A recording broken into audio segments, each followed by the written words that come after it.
Колеги, доброго ранку. Ми розпочинаємо наш робочий день. До слова запрошується начальник. Good morning, colleagues. We are going to start our briefing day.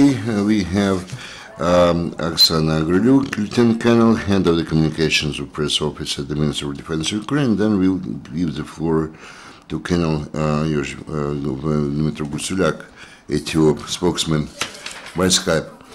Good morning. The Ministry of Ukraine, Defense of Ukraine continues its work to involve the assistance of international security organizations to the process of reform and development of the armed forces of Ukraine. Today, the President of Ukraine has to sign they submitted by the Ministry of Defense of Ukraine the Law Ukraine Ratification Agreement on Cooperation in the sphere of support between the Cabinet Minister of Ukraine and the NATO organization on the issues of maintenance and supplies. The document actually fixes the major guidelines for the support of Ukraine on the part of the NATO, including the procurement of goods and services, transportation, maintenance, and the assistance, configuration control, as well as the implementation of the respective projects of NATO Trust Fund. Also, the President has to sign the Law Ukraine Ratification Memorandum on the agreement between the government of Ukraine and the NATO organization. The issues of communication information, which has been presented by the General Manager of the NATO Agency on Communication information regarding the cooperation on the issues of consultations, control, management, communication, intelligence, surveillance, and reconnaissance within the NATO program, within the framework of NATO program, Partnership for Peace, P4P. The law also fixes major principles of cooperation between Ukraine and NATO on the issues consultation, control, and communication, intelligence, reconnaissance, surveillance, the respective project of Trust NATO Fund. In Lviv, they continue the Ukrainian-American exercise Rapid Trident Saber Guardian 2015. Today, the International Center of the Peacekeeping and Security, they expect the leaders of the defense departments of Ukraine, Lithuania, and Poland, who are going to participate in the Day of the Excellencies and the Press. Upon this, Lvov will become the venue of signing the technical agreement between the Minister of Protection of the Lithuanian Republic, the Minister of National Defense Republic of Poland, and the Minister of Defense of Ukraine, which is going to ensure a functioning of the joint Lithuanian-Polish-Ukrainian military part, lead Poluk Brig, and its commandment. The Minister of Defense of Ukraine continues work on the comprehensive support of the military parts, units, and divisions of the armed forces of Ukraine, participate in the ATO. Last week, the Minister of Defense of Ukraine actually concluded 10 agreements and treaties for 128,625.5 thousand hryvnia, including for the supply of 10,000 of the armored vests, 5,000 bulletproof helmets, and 1,600 tents. Over the same period, they supplied the products to the tune of 35,382,000 hryvnia, including for the high boots, the suits, for the waterproof suits, etc.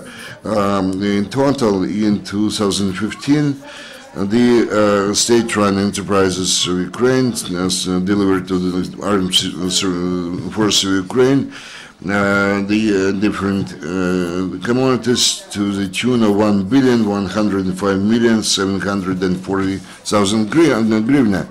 Under those agreements regarding the supplies of the fuel for the jet engines, last week the military units of the armed forces of Ukraine received about 5,000 tons of the aviation fuel. And this exhausts my information. I'm going to give the floor to my colleague from the Speaker of the ATO zone. Dmitry Gutsulyak. Good morning. Welcome. We are prepared to hear the latest news from the ATO zone over the last several days. Over the last several days, the situation in the ATO zone and territories of Lugansk and Donetsk regions remains stable and rather tense.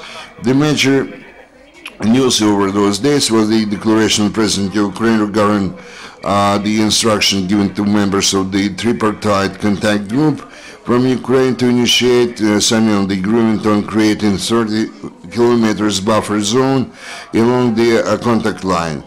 Yesterday, during the briefing, the deputy head of ATO, Colonel Sergei Galoshko, emphasized, addressing journalists, that this way to create the buffer zone is bilateral and it makes provision for the respective measures and steps on the part of the other side, the groupings of the enemy's adversaries' groupings.